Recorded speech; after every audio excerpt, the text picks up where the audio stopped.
En prélude de la Semaine Sainte, les fidèles chrétiens ont célébré la fête des rameaux. Cette fête représente le début du chemin vers Pâques, où les chrétiens commémorent la fidélité au Christ jusqu'à la croix.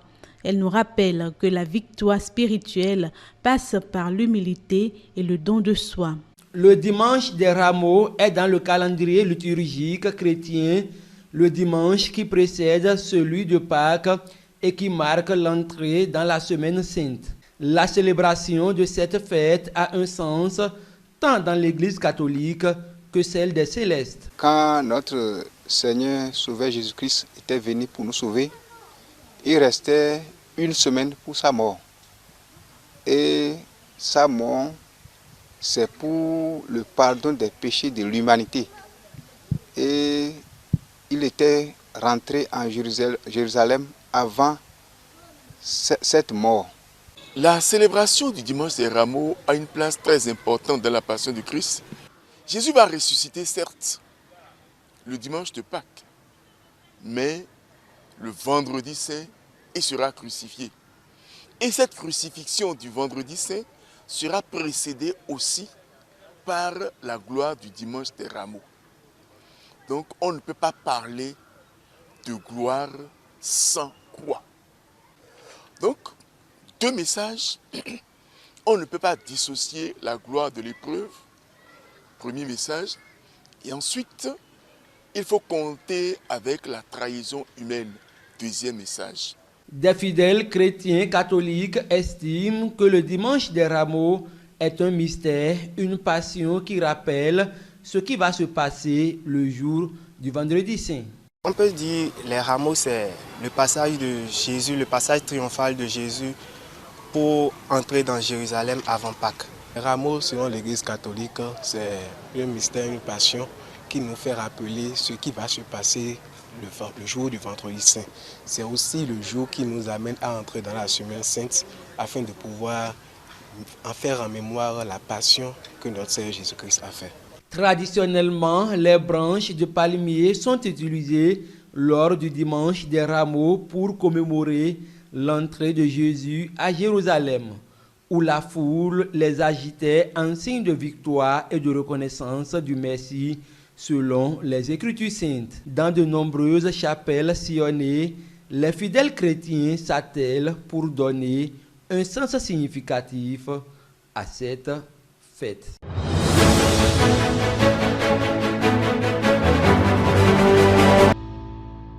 On reste dans la pédagogie, mais cette fois sur le terrain politique. Le député Ordena Ladati a tenu une communication publique à Cotonou pour expliquer les fondements du code électoral. Une occasion de revenir sur les objectifs de la réforme du système partisan et ses implications sur le jeu démocratique. Simplement de doser et d'assurer sa représentativité département par département en plus pour faire le nivellement vers le haut, au fait. Mais on dit, au cas où dans ce cheminement, un seul parti n'y arrive pas, au moins, quand il y a des convergences d'idées entre ce parti et un autre, dans une perspective, peut-être que ces partis-là se mettent dans l'avenir ensemble. Ils peuvent commencer déjà par collaborer et agréger les suffrages obtenus à leur profit. Vous ne pouvez pas, pour la dévolution du pouvoir au niveau communal, dire que ce sont les partis qui sont prépondérants, qui proposent des listes de candidats au communal. Aux législatives, ce sont des partis qui proposent des listes pour les législatives et rompent la chaîne au niveau présidentiel. Pour que quelqu'un qui n'est pas dans cette dynamique du tout vienne un beau matin avec peut-être beaucoup d'argent, ça ne donnera rien.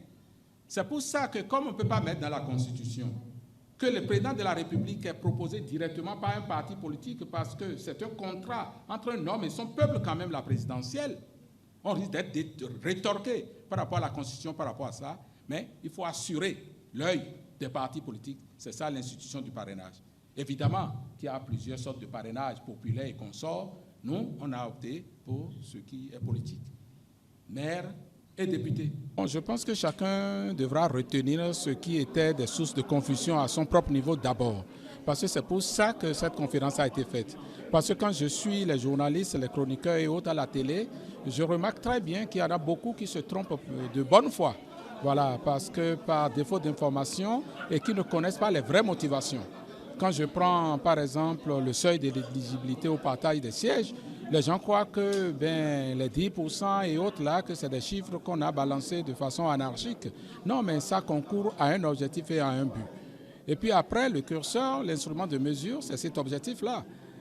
Nous avons projeté un documentaire qui a donné l'état des lieux d'un multipartisme débridé, autant de choses dommageables pour le développement et donc le bien-être collectif. En somme, cette communication pédagogique a permis de revisiter les fondements de la réforme du système partisan et de replacer les nouvelles dispositions du code électoral dans la logique de construction démocratique.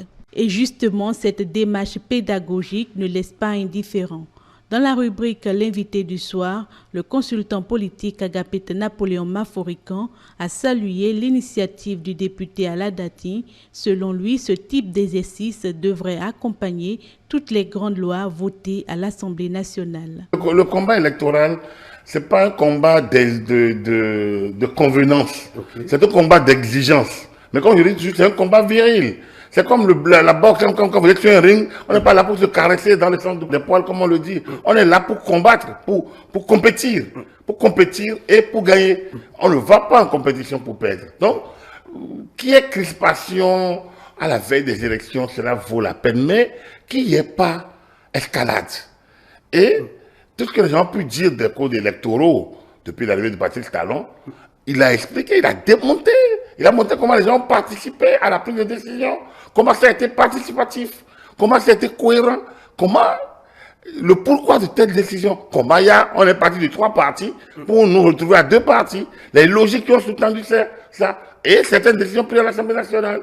Donc le code électoral, le seuil de représentativité, le parrainage 2019, parrainage revu en 2024. Donc il a revenu sur beaucoup de points qui méritaient une voix officielle. Et il y avait quand même une bonne brochette de personnes, députés, hommes politiques, membres de l'UPR, passionnés de la société civile, il y en avait une bonne brochette quand même, qui ont pu suivre et qui peut-être peuvent dédoubler. Je pense que oui, ça méritait vraiment la peine de faire. En fait, il y a qu'en période électorale, dans la bataille de la conquête du pouvoir, chacun utilise ses arguments. Parfois mal à propos. Mais il appartient aux législateurs. Et ça, c'est une très bonne d'expliquer la loi, le pourquoi du comment, ou bien le comment du pourquoi, comme on veut, la cause, l'effet. Et lorsque vous avez fait ces explications, ça permet à l'opinion de comprendre. Mais sur le terrain, il peut toujours avoir déjà... Pourquoi on dit que la répétition pédagogique? Parce que lorsque vous expliquez, d'autres vont démonter, vous allez continuer à expliquer. Donc, n'attendons pas que demain, on applaudit et que tout se passe normalement. Non, il y aura toujours cette bataille. D'ailleurs, on a écouté certains, il y a toujours les diatribes sur les 20%, il y aura toujours les diatribes sur l'accord de gouvernance, il y aura toujours les malentendus, les bavardages, les approximations sur l'accord de partenariat, l'accord de collaboration parlementaire. Il y aura toujours ça. Mais Orden a dit, et je pense qu'il a répété, l'idéal, le principe, c'est le nivellement par l'euro. Ça, ce n'est pas négociable. Ça, les gens peuvent ne pas être contents, c'est nivellement par l'euro. Cap maintenant sur une autre tribune, celle de l'ancien président de la Cour constitutionnelle, Joseph Djogbenou, s'est exprimé lors d'une conférence sur la bonne gouvernance. Pour lui, les réformes entreprises au Bénin sont plus qu'un choix politique. Elles relèvent d'une exigence de gouvernance moderne. L'impératif de la bonne gouvernance face aux défis actuels. C'est autour de ce thème que le professeur Joseph Fifame Djogbenou a animé une conférence ce 10 avril 2025 au Centre de recherche et de formation Le Chant d'Oiseau. Dès l'introduction, il a tenu à distinguer les notions de gouvernance et de gouvernement en faisant ressortir la pertinence du premier thème dans le contexte abordé. Pourquoi on ne parle pas de gouvernement? Pourquoi on parle de gouvernance? Une première idée, à mon sens, c'est le lien à établir dans les sociétés politiques entre la rareté des biens et l'abondance des besoins. Dans une société politique, il faut nécessairement établir et ensuite gérer les rapports de rareté, la rareté des biens et l'abondance des besoins. les biens sont rares, puisqu'ils sont au service des êtres humains en communauté. Ces êtres humains qui ont des besoins illimités. L'action politique consistera à déterminer les critères, les modalités, les principes de la distribution de ce bien qui est si rare au profit de 200 personnes. C'est ça la gouvernance. Et elle a un sens essentiellement politique. Politique au sens philosophique du terme. Politique au sens politique du terme. Au sens, je veux dire aussi, platonicien du terme. Pour renforcer les fondations politiques, le professeur Djogbenou insiste sur la nécessité de viser un objectif clair. L'objectif, c'est la qualité et la pertinence des choix politiques. La qualité et la pertinence des choix politiques. Pour atteindre la bonne gouvernance, la gouvernance est une action. Et cette action doit être une action de qualité. Les choix, les critères, les conditions doivent être conçus, identifiés et mis en œuvre avec la qualité démocratique et la qualité en termes d'expérience, en termes de compétences. Il précise les conditions pour y parvenir en mettant l'accent sur des réformes structurelles et profondes. Selon lui, améliorer le cadre politique implique de repenser les institutions et les pratiques pour favoriser le bien-être collectif. À mon sens, c'est la qualité du cadre, des procédés et la qualité du personnel politique. Aucun État n'aboutit à la gouvernance de qualité si le cadre politique n'est pas un cadre de qualité, si le choix du personnel politique ne se fait pas avec la qualité requise, si les procédés politiques ne sont pas identifiés avec ce souci de qualité.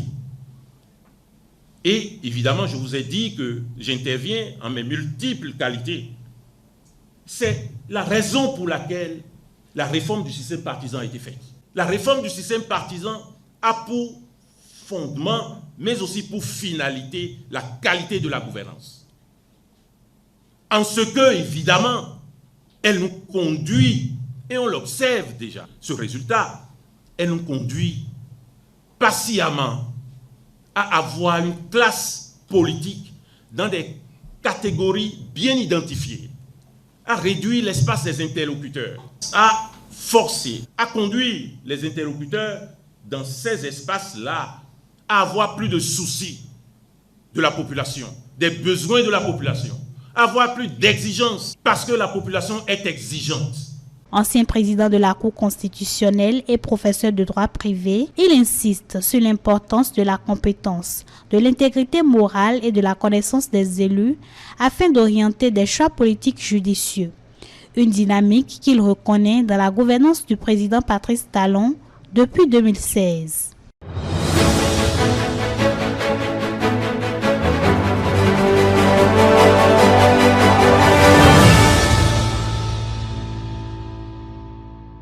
Le Bénin continue de faire entendre sa voix sur la scène internationale. À New York, le ministre d'État Abdoulaye Biotchane a présenté les avancées du Bénin en matière de développement humain lors de la 58e session de la Commission de la population et du développement des Nations Unies. Notre engagement est de bâtir un monde plus sain, plus équitable et résolument tourné vers le bien-être de toutes les populations. Et le thème de cette session d'aujourd'hui, permettre à tous de vivre en bonne santé et promouvoir le bien-être de tous à tout âge, résonne profondément au Bénin. Parce qu'au Bénin, nous avons inscrit au cœur de notre action publique le développement d'un capital humain sain, compétitif et compétent, considéré comme un facteur indispensable à la prospérité collective et au progrès durable. Notre objectif principal est de faire en sorte que notre pays soit parmi les gagnants du dividende démographique. Et par cela, nous définissons d'autres objectifs plus spécifiques. l'éducation et la santé. Sous la houlette du président Talon, nous avons engagé des réformes ambitieuses et structurées autour d'investissements massifs. Dans le domaine de la santé, c'est d'abord la construction, la réhabilitation et l'équipement d'infrastructures sanitaires modernes dans tout le pays, y compris la construction récente d'un hôpital international à Calavi, pas loin de la capitale économique, Cotonou. Mais aussi, dans le cadre de ces réformes, c'est mettre en place une politique innovante de santé communautaire qui repose sur le déploiement d'agents relais au sein des communautés locales. Ces agents ont pour mission d'orienter, de conseiller et d'éduquer les populations afin de prévenir les comportements à risque et de favoriser une prise en charge précoce.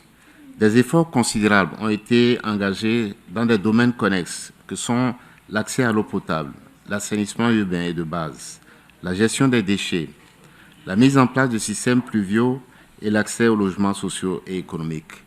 Aujourd'hui, 80% de la population béninoise a accès à l'eau potable. Il y a moins de 10 ans, seulement 40% de la population avait accès à l'eau potable.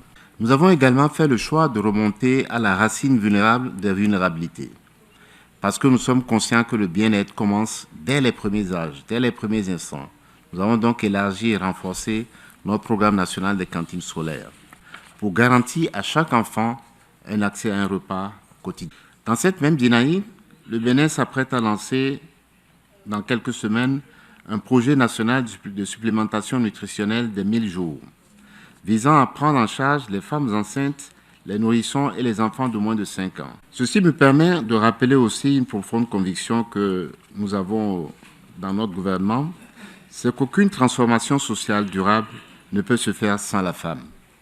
Le gouvernement du Bénin est convaincu que la santé pour tous, à tout âge, exige un leadership féminin renforcé. Je vais conclure avec la ferme conviction qu'un monde en meilleure santé est à notre portée. Comme la directrice exécutive de l'UNFPA, je suis extrêmement positif, moi aussi. Et je suis un homme optimiste. Et donc je crois que ensemble, dans le cadre multilatéral des Nations Unies, si nous sommes mobilisés et solidaires, nous pouvons faire du bien-être de tous, à tout âge, une réalité concrète.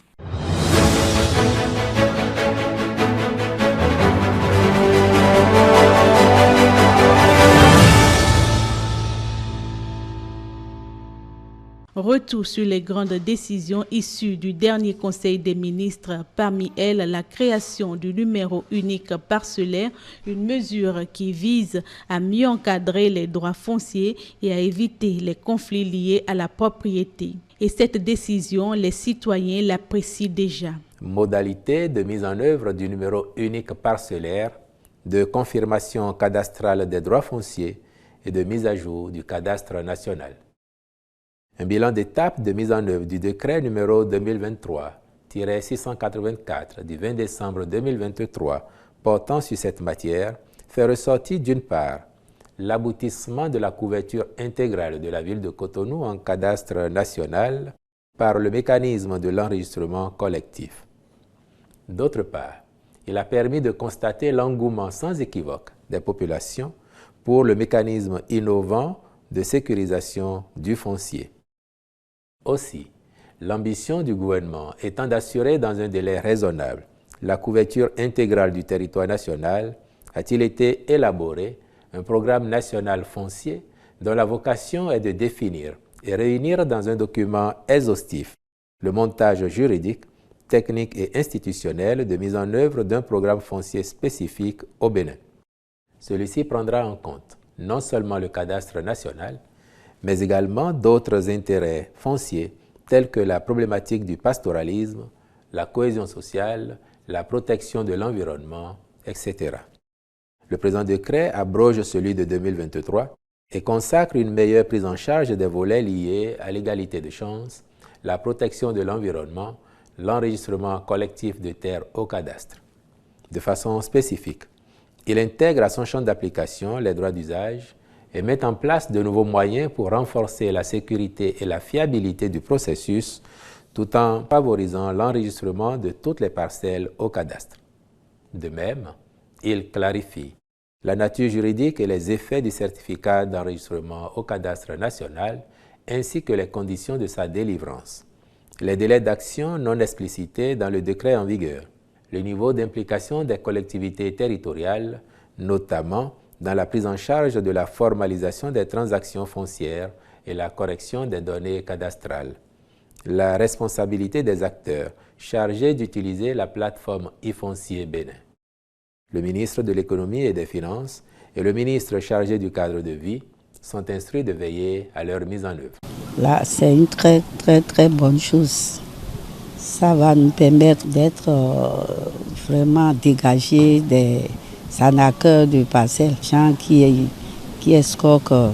C'est-à-dire qu'il n'y aura plus de problèmes pour les propriétaires que nous sommes. C'est une très bonne chose.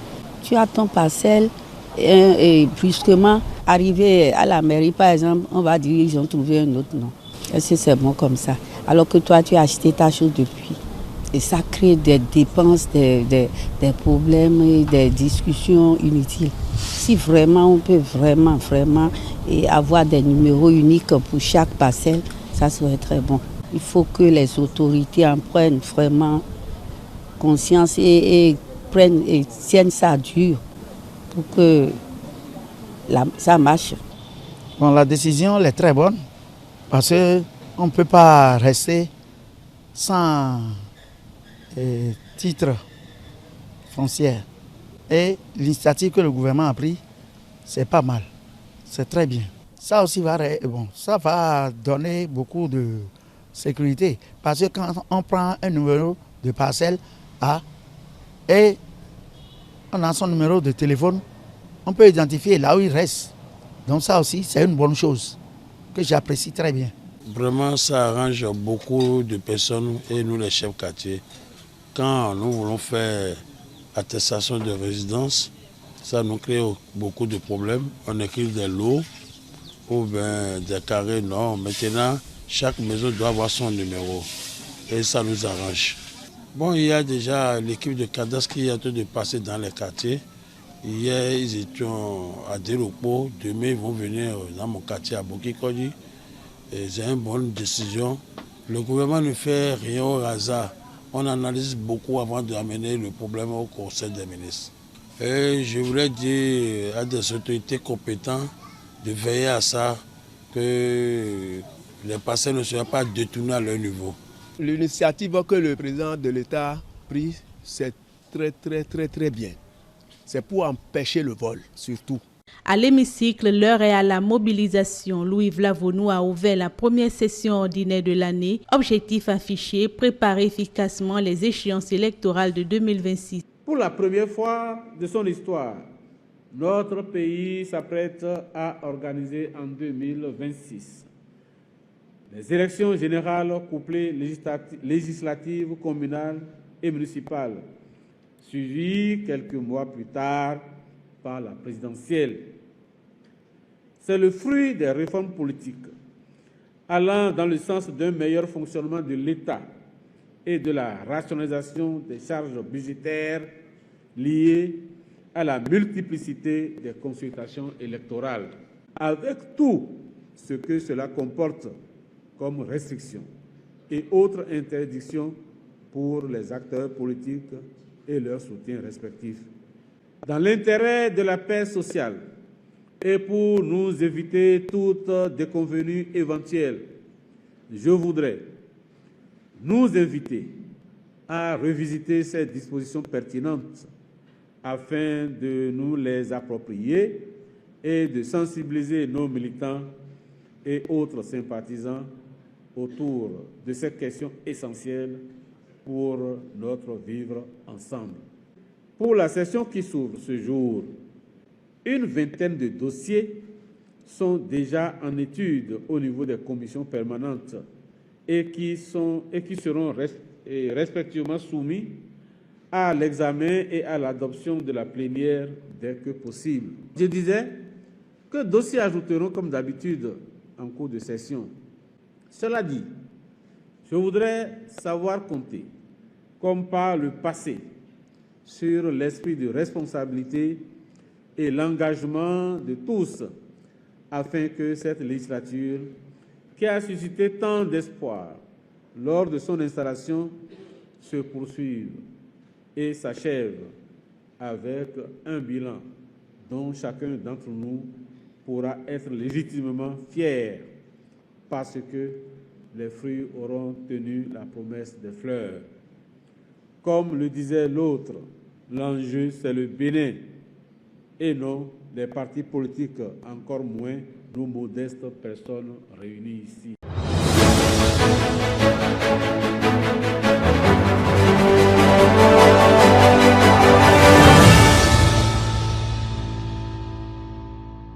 Dans le paysage politique, une nouvelle formation voit le jour. Boni Orou a officialisé la création du Parti libéral, un nouveau cadre politique avec une vision centrée sur l'alternance, la justice sociale et la reconstruction économique. Libéral, libéral, le cri de nos âmes. C'est depuis l'année 2023 que ce projet de création de parti a pris corps.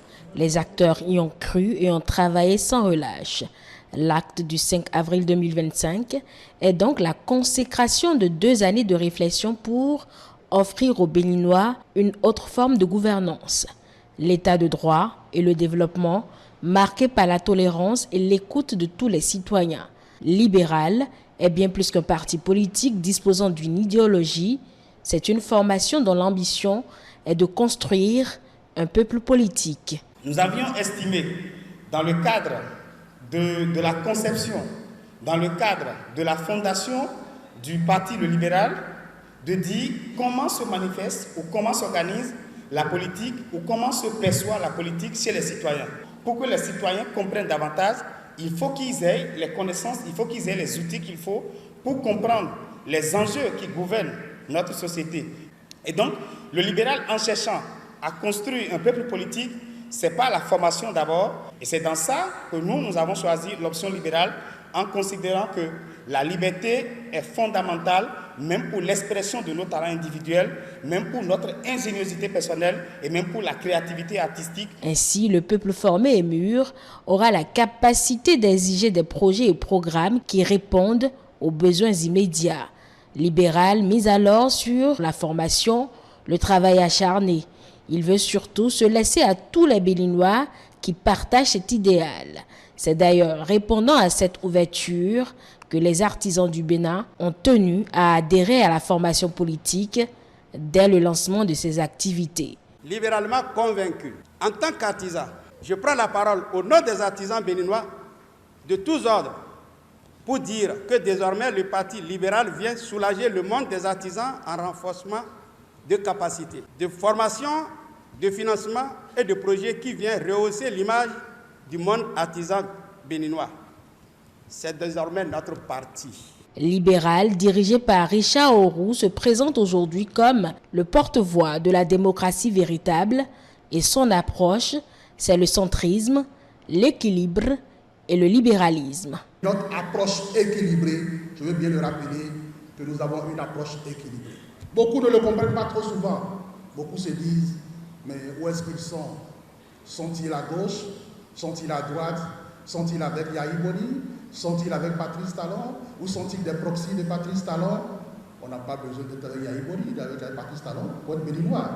Aujourd'hui est un moment important, un jalon dans l'histoire politique de notre pays. Désormais, le Bénin peut compter sur une formation politique qui répond à cet appel, à cet impératif qui émane de notre Constitution, à l'appel à se lever moralement, à tendre vers l'équilibre, la tolérance et à transcender les mauvaises habitudes. Nous avons donc, en tant que porte-voix de la démocratie véritable et du développement global du Bénin, de grandes responsabilités. Il nous faut dès lors, nous libéraux, dire haut et fort que nous n'acceptons pas une telle démission démocratique, collective, d'où cette autre responsabilité que nous avons dorénavant, celle de faire saisir au plus grand nombre de citoyens possible que les choses peuvent réellement changer au Bénin, que la voie du centrisme et du réformisme, de l'équilibre et de la solidarité, du libéralisme et du collectivisme est un gage de prospérité et d'épanouissement pour tous les Béninois et les Béninoises. Libéral existe désormais, au-delà de construire un peuple politique, la formation politique, comme tout parti, envisage la conquête et l'exercice du pouvoir d'État. Sur le front sécuritaire, la solidarité se renforce. L'ABGF a offert des motos tout-terrain aux forces de défense et de la sécurité, un appui logistique destiné à améliorer la mobilité dans les zones sensibles. L'Agence béninoise de gestion intégrée des espaces frontaliers ABGF, dans la poursuite de sa lutte pour l'amélioration des conditions de vie dans les zones frontalières, à travers son directeur et l'appui du ministère de l'Intérieur et de la Sécurité publique, a procédé dans la matinée du mardi 8 avril 2025 à une remise de dons destinée aux forces de défense et de sécurité du pays. C'est un lot de 97 motos de la marque Aoju de type monocylindre à 4 temps, doté de 2 casques, de pneus secours, d'imperméables et de trousses à outils, munis d'un système de refroidissement à air et de résistance adapté au relief accidenté des zones frontalières. En optant pour des moyens roulants à 2 roues, le gouvernement entend accompagner les forces de défense et de sécurité dans l'accroissement de leur mobilité dans les zones dangereuses, mais également dans le développement de la mise en œuvre de stratégies de contre-terrorisme adaptées au contexte. Pour le compte de son budget exercice 2024, la BGF a acquis 97 motos de marque Aoju. Ce geste a pour but de favoriser l'accroissement de la mobilité des forces de défense et de sécurité dans les zones dangereuses et aussi dans le développement de la mise en œuvre des stratégies de contre-terrorisme. Le directeur de l'Agence béninoise de gestion intégrée des espaces frontaliers, ABGF, nous clarifie. L'ABGF a, au titre de l'année 2024, planifié et acquis 97 motos au profit des forces de défense et de sécurité. Ces motos de type Aoju Express sont adaptées au mode opératoire des terroristes et peut permettre et faciliter la mobilité des forces de défense et de sécurité béninoises. Ces motos, chacune d'elles est munie de 2 casques, d'un pneu secours et d'un imperméable. Je voudrais également annoncer que d'autres matériels roulants à 4 roues et 2 roues sont planifiés au titre de l'année 2025 et seront mises très prochainement à la disposition des forces de défense et de sécurité. La répartition du lot de motos s'est fait comme suit.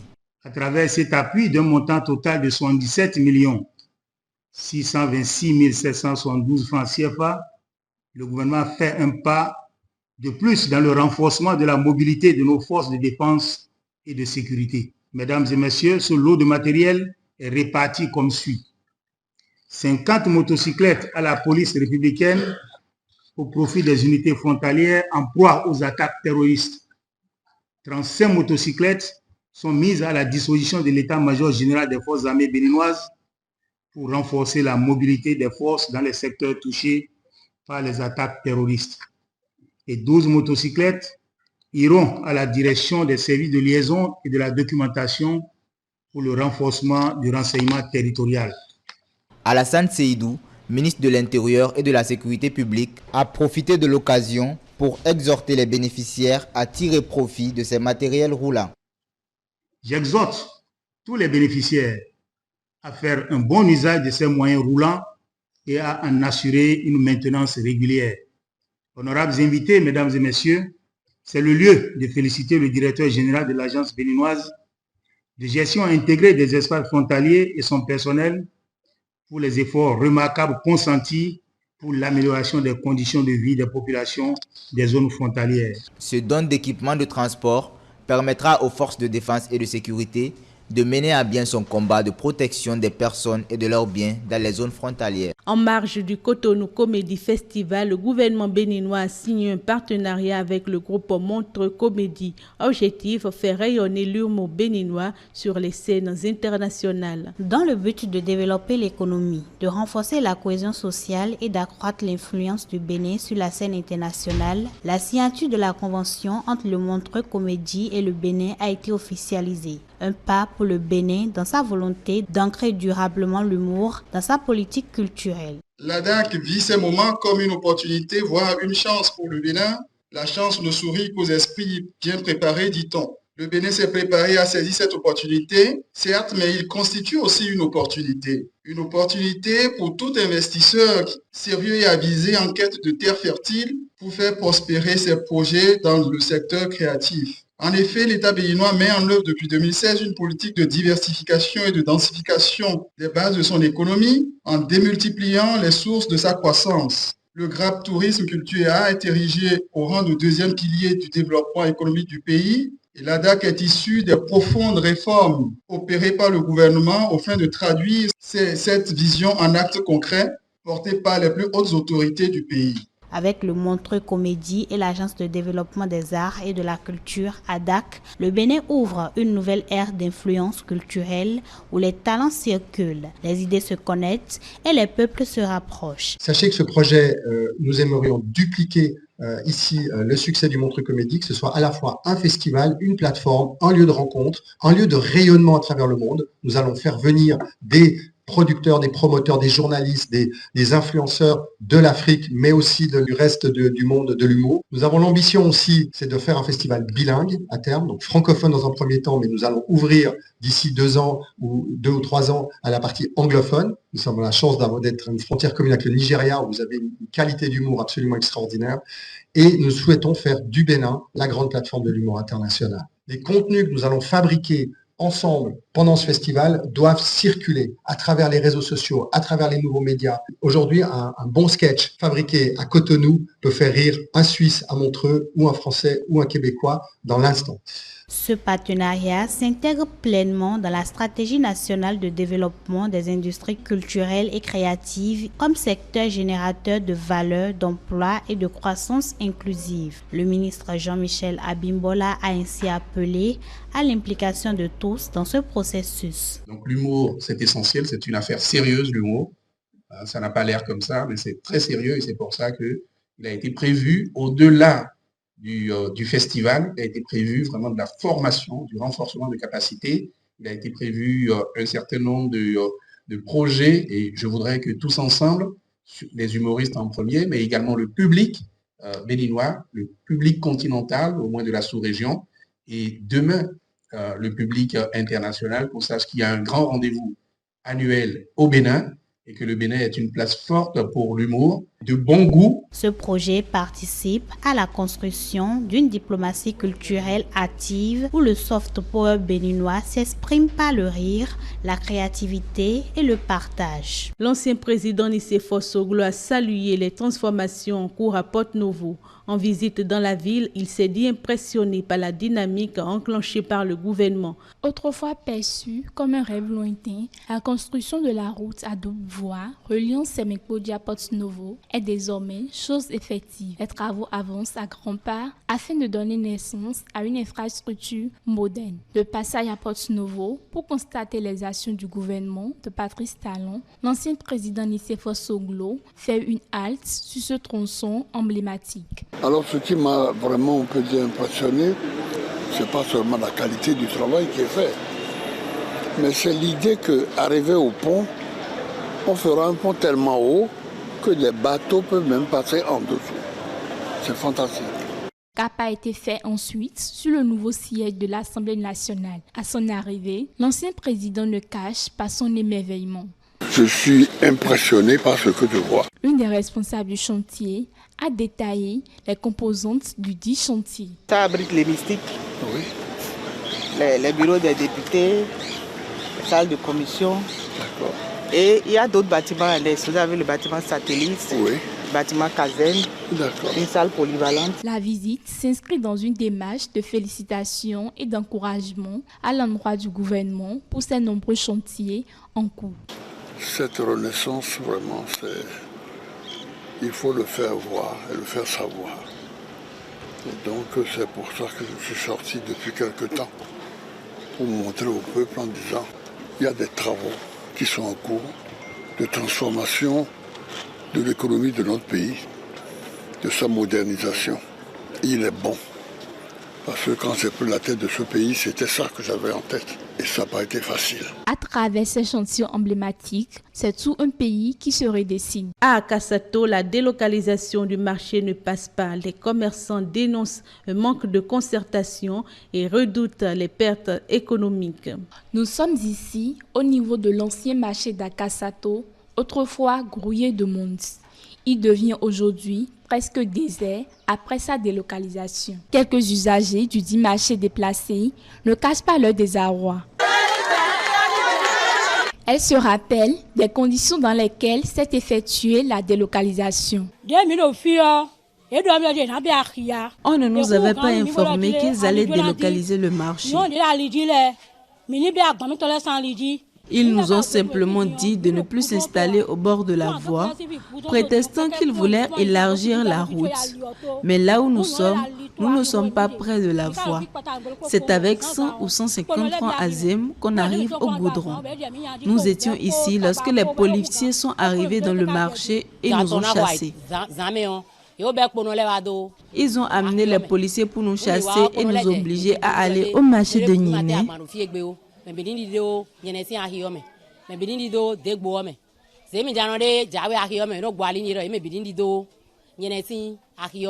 Ce changement, qui était censé offrir un espace plus adapté, n'a pas totalement répondu aux attentes de certains usagers. Ces derniers se sont installés ici, au marché de Niéné, un autre espace d'échange de façon désordonnée, loin des hangars. Nous avons quitté le marché d'Akasato il y a 2 semaines. Ici, les ventes ne sont pas bonnes et nous avons perdu toutes nos économies. Nous ne vendons pas ici. Tout est calme, alors que nous avons emprunté de l'argent à l'État. Pendant ce temps, d'autres commerçants expriment leur satisfaction, soulignant les améliorations qu'elle a apportées à leurs conditions de travail. Ici, c'est le marché d'Akasato, mais c'est ici. Mais on avait quitté là-bas. C'est là-bas qu'on appelle précisément marché. On appelait ça marché d'Akasato. Bon, oui, bon, il y a la vente. Nous, pour les divers, là, moi je vends. Moi je vends un peu plus que dans le marché d'Akasato. Avant, nous étions au marché d'Akasato, mais maintenant, nous sommes ici. On vend un peu. Ici, nous nous sentons plus à l'aise et l'espace est plus vaste. Certains commerçants évoquent les difficultés auxquelles ils font face depuis la délocalisation.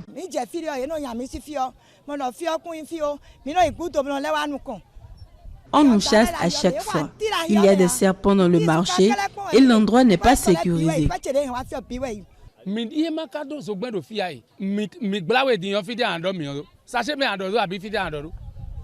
Ici, il n'y a ni électricité, ni eau, ni toilettes. De plus, on nous a interdit de vendre après 18 heures. Mais le problème que nous vendons, c'est que les choses ne sont pas bien organisées. Nous ne reconnaissons pas. Il y a des hangars. Les hangars sont vides. Normalement, on devait nous disposer, chacun devait avoir son hangar. Mais lorsque on est venu ici, nous avons laissé les hangars, puis on a saclé, on a travaillé le terrain, on a fait sous forme de préau. Mais quelques jours après, les policiers sont venus là, ils ont encore enlevé tout ce qu'on a fait comme travail, comme abri. Mais ils nous ont chassés vers les hangars. Mais nous sommes partis vers les hangars. Les jours suivants, les gens à qui appartiennent les hangars, ils ont commencé par encore nous chasser des hangars. Tu vas encore dans un autre hangar, quelqu'un apporte encore son numéro. Il dit que ça, c'est sa place. Il te délocalise encore. Donc le problème que nous vivons là, c'est que nous sommes obligés encore de quitter les hangars et de revenir encore par terre. On a besoin de gardiens, de toilettes et d'électricité.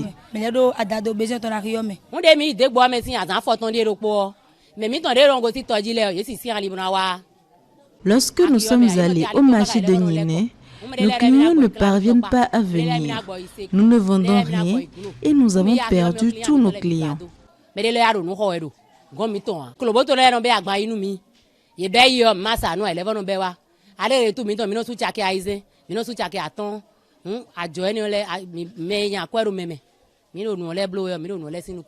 Face à cette situation, Il formule des doléances à l'endroit des autorités locales. Nous souhaitons qu'ils ouvrent notre marché d'Akasato ici, afin que nous puissions vendre à Niéné ainsi qu'ici.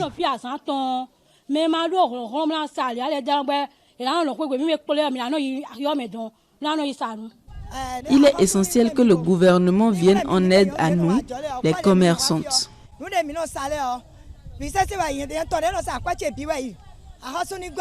Il est important que le gouvernement nous aide afin que nous puissions avoir la paix du cœur.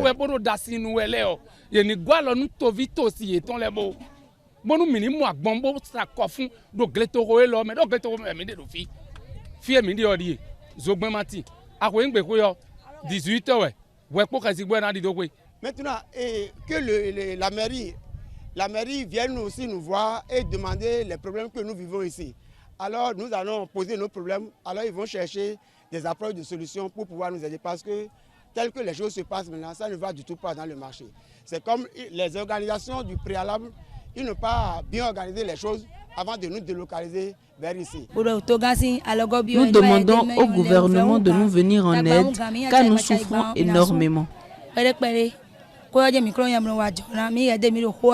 Si certains commerçants se réjouissent des changements, d'autres restent dans l'expectative d'une éventuelle délocalisation prochaine. L'avenir du marché d'Akasato dépendra de la capacité des autorités à écouter et à s'adapter aux besoins de ceux qui le font vivre.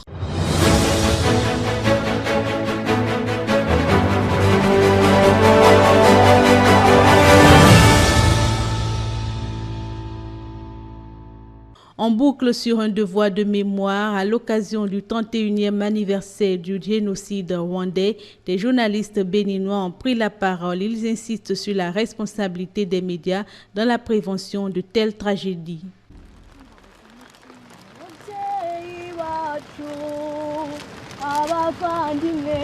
Il y a 31 ans que démarrait le génocide au Rwanda.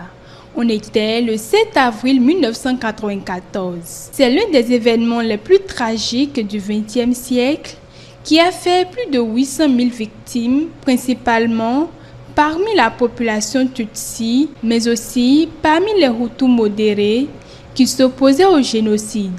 Cette tragédie, qui a duré environ 100 jours, tire son origine de l'assassinat du président Habyarimana le 6 avril 1994. En tant que journaliste, je sais que tout est parti de l'assassinat du président Habyarimana le 6 avril 1994. Et donc cela a déclenché une furie des Hutus qui étaient alors au pouvoir. Et donc, il a été dit que les Tutsis seraient à la base de l'assassinat de ce président-là. Du coup, on a jeté le dévolu sur les Tutsis. On en a massacré 800 000. 800 000, c'est-à-dire qu'on avait en idée d'exterminer cette population-là de Tutsis au Rwanda. Et cela a duré pratiquement 3 mois. 3 mois durant lesquels, que ce soit les Tutsis ou les complices des Tutsis, ont été pris en otage par la machine à broyer des Hutus au Rwanda. Le génocide au Rwanda a été une histoire qu'on nous a racontée. Ça doit nous faire 31 ans, je crois, après ce génocide. Les séquelles sont toujours restées. Ça a été une guerre fratricide entre deux ethnies de ce pays qui, pour des raisons qui ne devraient pas amener des peuples à se déchirer, à se tuer, à s'entretuer, comme ils l'ont fait. Lorsque vous voyez tout ce qui s'est passé, on s'est demandé, est-ce des humains qui se comportaient comme des animaux? On se déchirait, on se coupait la tête, on tuait en masse, on jetait des corps dans des fosses. C'était difficile pour des ethnies de passer d'une région à une autre dans ce même pays qu'est le Rwanda. Et vous savez, c'était horrible. Et ce n'est pas des clichés et qu'il faut reprendre. Ce n'est pas des clichés dont l'Afrique a besoin pour son développement. 31 ans après, le génocide au Rwanda est resté encore dans les cœurs. La radio-télévision libre des 1000 collines, RTLM, a joué un rôle important dans ce génocide du Rwanda en 1994. Elle a été utilisée comme un instrument de propagande par les extrémistes Hutus pour inciter à la haine, à la violence et à l'extermination systématique des centaines de milliers de personnes. Cette radio a participé à ce génocide d'une façon ou d'une autre parce que ça a été l'élément déclencheur même de la crise entre les Hutus et les Tutsis. Un peu pour dire, on vous dit, vous qui êtes Hutus par exemple, vous êtes de la génération des seigneurs, vous êtes de la génération des intelligents, vous ne pouvez pas laisser des Tutsis vous marcher dessus, vous qui êtes Tutsis, pourquoi vous laissez les Hutus vous faire cela? Et donc vous voyez dans ce type d'émission, cela a tout fait d'embraser le pays. Malheureusement, cette radio n'existe plus aujourd'hui et donc nous qui sommes des médias, nous ne souhaitons pas que ce type de radio naisse en Afrique. Et la radio Mille Collines a joué un rôle d'incubateur ou de détonateur. La façon dont ça a été libellé, c'est la radio Mille Collines qui a justifié que ce serait à partir des Tutsis que le président a trouvé la mort. Et donc c'est de là que tout est parti. Les Tutsis sont les peuples marginalisés du Rwanda et c'est les moins nantis au fait. Les Hutus sont les nantis et ils avaient en plus de ça le pouvoir. Dès que les Tutsis s'enfuyaient quelque part, la radio Mille Collines prévenait qu'ils s'enfuyaient de ce côté-là. Et automatiquement, il y avait une horde de personnes armées qui venaient et qui tiraient sur eux. Parce que le mot d'ordre, c'était de les éliminer à tout prix. C'était une information qui était donnée à la radio. Mais l'information, c'était pour un but précis. Le but n'était pas un but noble. C'était pour détruire. C'était l'Actu en 7.